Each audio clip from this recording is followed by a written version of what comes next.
You were not meant to be a slave to the grind. You were not meant to trade your life force for money. You can escape gravity. You can unlock your life. You got this. Let's go. What's going on, people, and welcome to Unlock Your Life. Appreciate you being here. And we are going to talk today about the only thing that can make you truly happy. But before we get into that, I want to talk about what are we doing here? What is this show about?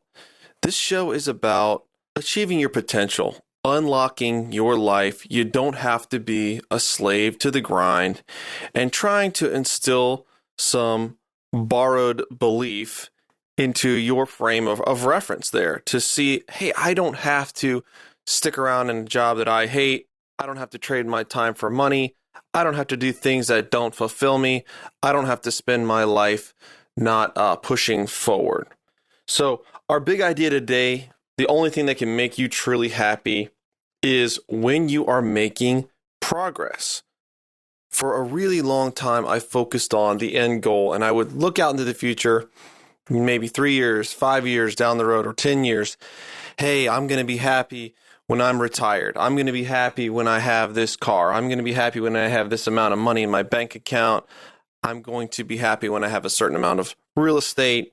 And it's really tempting to kind of look down the road at a goal that you may have and say, I'll be happy when.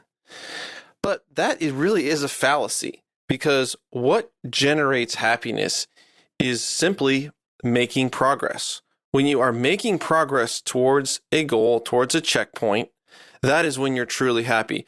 Hitting the checkpoint doesn't necessarily make you happy, because the checkpoint moves, the goal moves. When you get there, it's not going to be your goal anymore. You're going to have something further on down the road. And so if you're constantly looking forward and not enjoying the progress that you're making, you're not going to be happy. So I think of a story in my personal life where I had a construction company and I felt like I was not making progress. I was doing projects, building custom homes, renovating bathrooms, renovating kitchens, and we would make progress with the projects, of course. But as far as getting ahead, achieving the goals that I wanted to achieve with net worth and some passive income and not having to constantly just trade my time for money, that wasn't happening.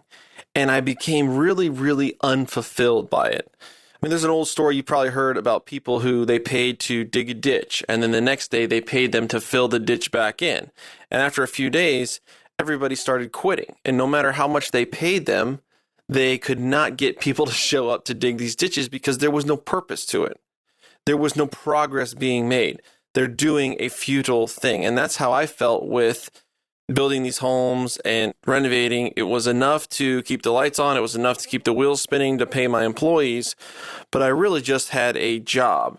And you may feel that way with your job. I don't know if you work for yourself or you work for someone else, but if you're just making enough money to keep the lights on and, maybe you're saving a little bit, but it's not significant and you see no end in sight, that can be really difficult. And that's where I want this show to help you unlock yourself, unlock your life to fulfill your potential.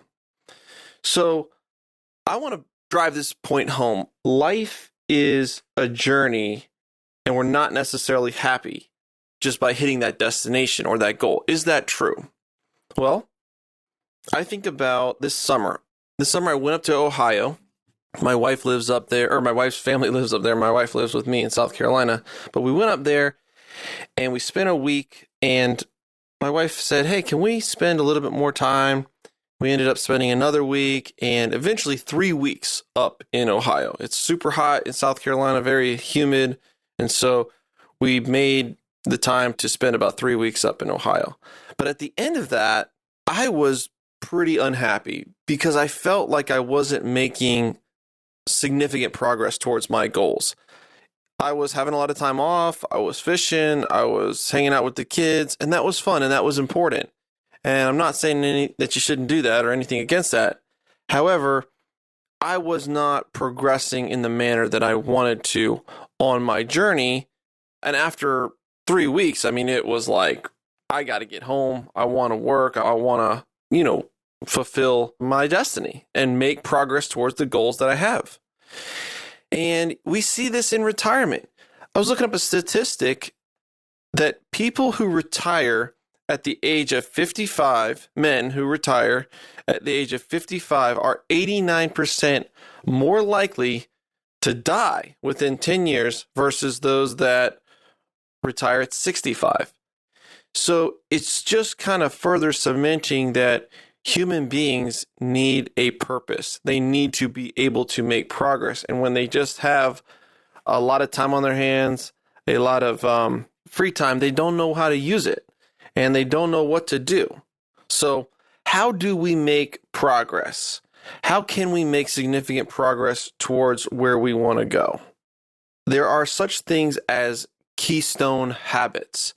A keystone habit that changed literally everything in my life, and I didn't even know it at the time, was quitting tobacco.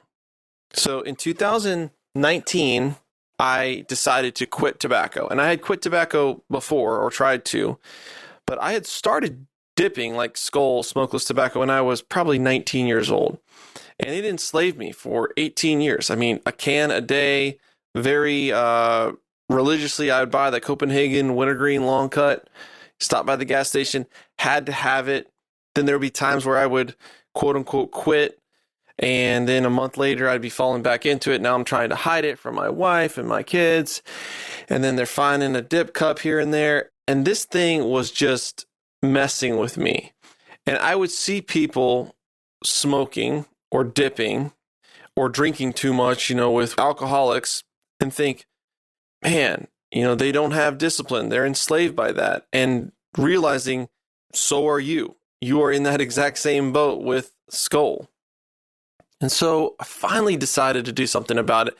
And I saw that alcohol was tied to nicotine hand in hand.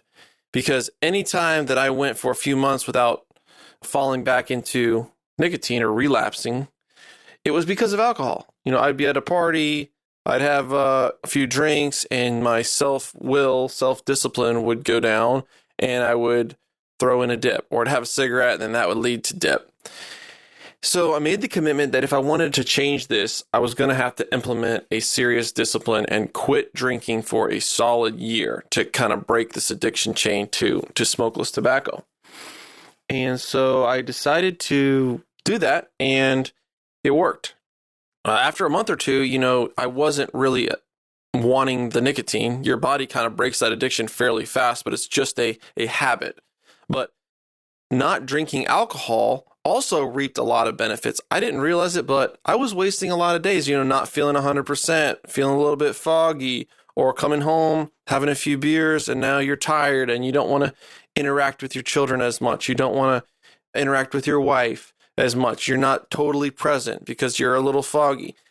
Was it hard? Absolutely. Were there definitely parties I went to that I wanted to have a few beers? Sure.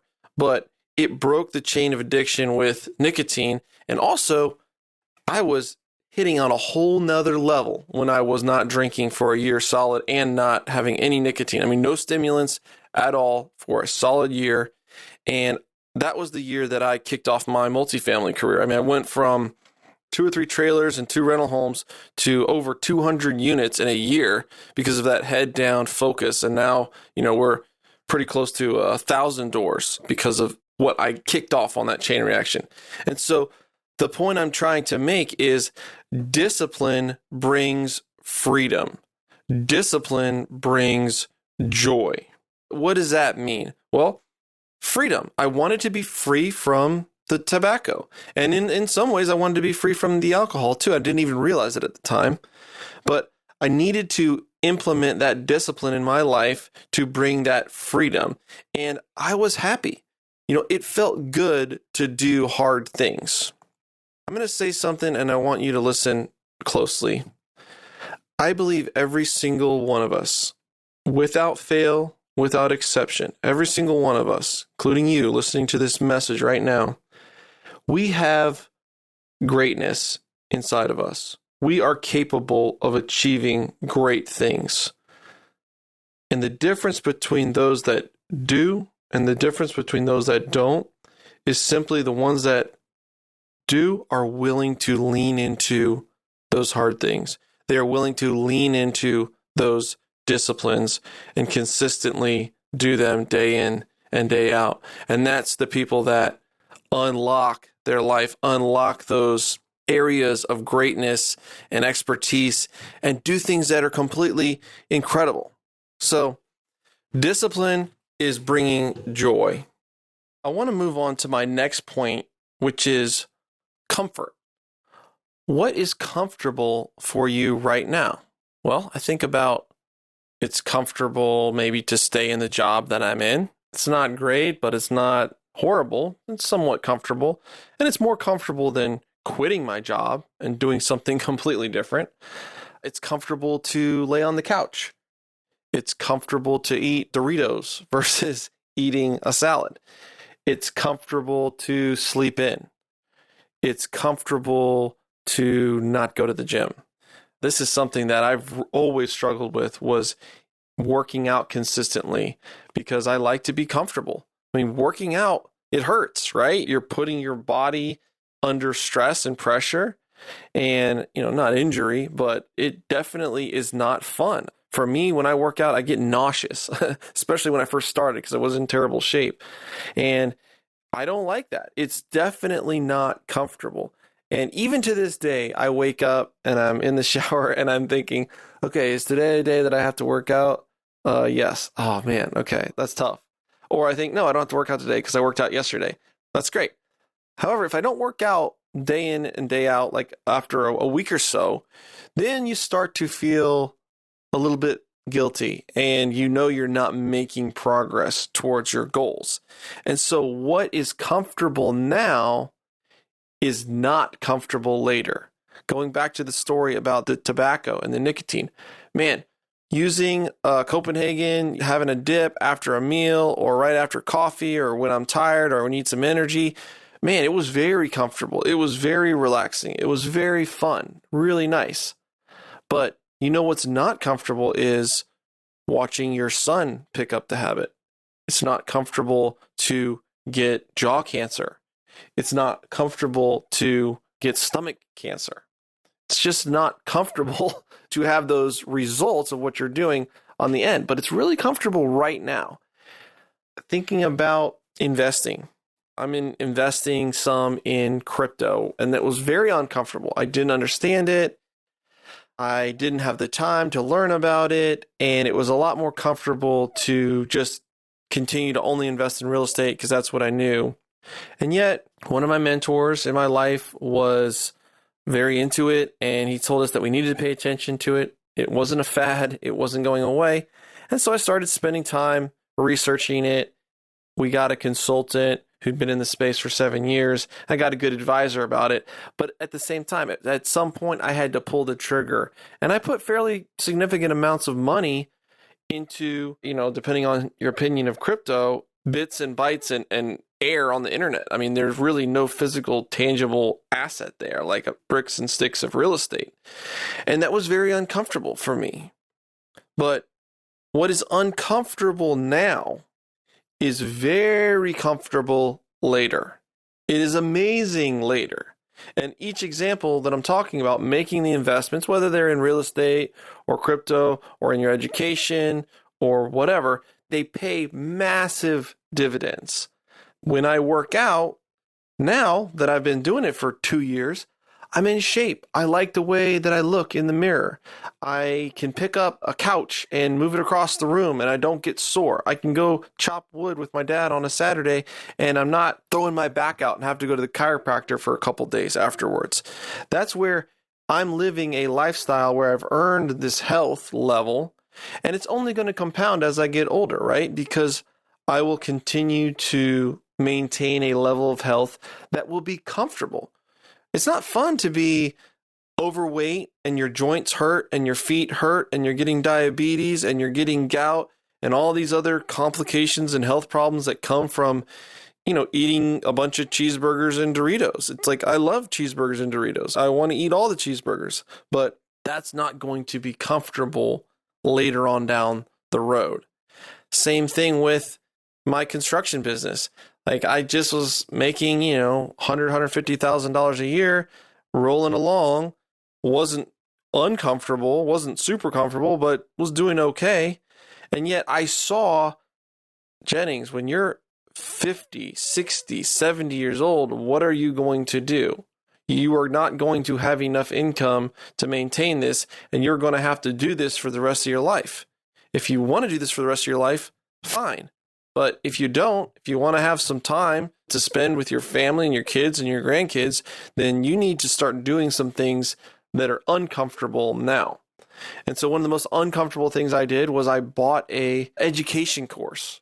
It was $1,000 online, and it was an education course about multifamily real estate. I thought it was a scam, guys. I had never bought anything online other than, through Amazon or something, but I had never bought any informational product. You hear about these TV infomercials and all over the internet, and it's all just crap, is what I thought. Well, I got to the precipice of that decision, and because the guy had, crafted some pretty good sales copy, I ended up buying his calculator, and that gave me the confidence to buy the full course, and it was great. It absolutely helped me. It absolutely changed the trajectory of my life. I got uncomfortable again a year or two later when I went to a conference that was $5,000. That was really uncomfortable, plus travel and hotel and everything else. Then I joined a mastermind. It's $35,000 a year just to hang out with these guys, high-level entrepreneurs, and that was insanely uncomfortable. But it is very comfortable now. Now that I'm reaping the rewards of being in that group, the connections I've made, the things I've learned, and leveraging that, my life is a lot more comfortable now than it was just a few years ago. But I had to go through those periods of discomfort. So comfort will bring pain long term. Staying in a comfortable place will bring you nothing but pain in the long term. It will become very uncomfortable in the future. And embracing that discomfort, embracing that pain, embracing those feelings of insecurity or being scared, or what if it doesn't work, or I don't want to get embarrassed, embracing that, pushing through those emotions, pushing through those feelings, coming out on the other side is very rewarding, very comforting, and it brings happiness, guys, because that if I was still laying on the couch, eating cheeseburgers, watching Netflix all day, working construction, which I really didn't like, and not being true to myself and not making progress, how happy am I going to be? So the pursuit of happiness is progress and making progress. If you want to connect with me, guys, I'm on Facebook, Jennings Smith. I'm on Instagram, Jennings Foster Smith Jr. I also have a Facebook group, My First Million in Multifamily. You can check us out there. Love to connect with you. Shoot me a DM. Tell me you're listening to the show, and I'll respond. I'll do the best I can to respond to everybody. But appreciate you, and hit me up on the iTunes store. Give me a 5-star review if you're enjoying the show. It means a lot to me. So that's a way that you can support me if you're enjoying what we're doing here. So next time, we are going to be talking about a really interesting concept that everybody has backwards. You maybe have heard the concept, time is money. We're flipping that on its head, because time is absolutely not money. We're going to take a deep dive into what time really is. So appreciate you guys listening today, and we'll catch you next time.